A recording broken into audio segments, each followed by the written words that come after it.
3 दिवसांचा आमचा हा तिरुमला तिरुपती दर्शनाचा प्रवास.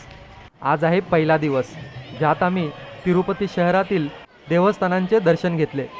मुंबई चेन्नई सुपरफास्ट एक्सप्रेसने प्रवास सुरू झाला.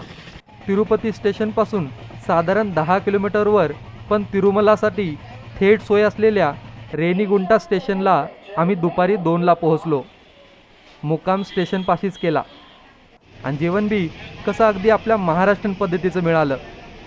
फ्रेश होऊन एक रिक्षा केली आणि दर्शनाला निघालो.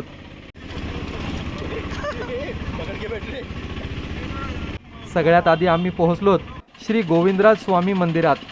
12व्या शतकातील हे भव्य मंदिर शहराच्या मध्यभागी आहे. इथलं बाहेरील गोपुरम 7 मजली असून त्यावर 11 कळस आहेत. या गोपुरमवर भागवत, रामायण आणि भगवान व्यंकटेश्वर स्वामींच्या जीवनातील प्रसंग आणि सुंदर हस्तकला कोरलेली आहे. या मोठ्या गोपुरम नंतर एक दुसरं लहान तितकंच सुंदर आतील गोपुरम आहे. मंदिर परिसरात अनेक छोटी मंदिरं आहेत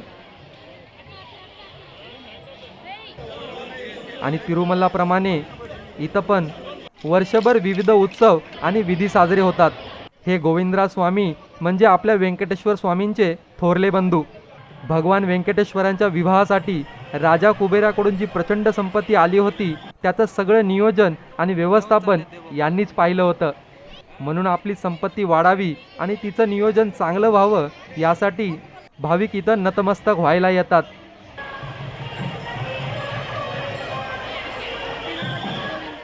बाजूलाच रोषणाईने नटलेली मोठी पुष्करणी आहे आणि त्याजवळच श्री विनायकाचे मंदिर.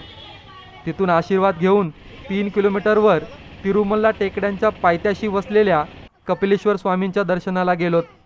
पौराणिक कथेनुसार महर्षी कपिलांच्या तपश्चर्येमुळे भगवान शिव आणि देवी पार्वती इथं प्रकट झाले, म्हणून याला कपिलेश्वर नाव पडलं.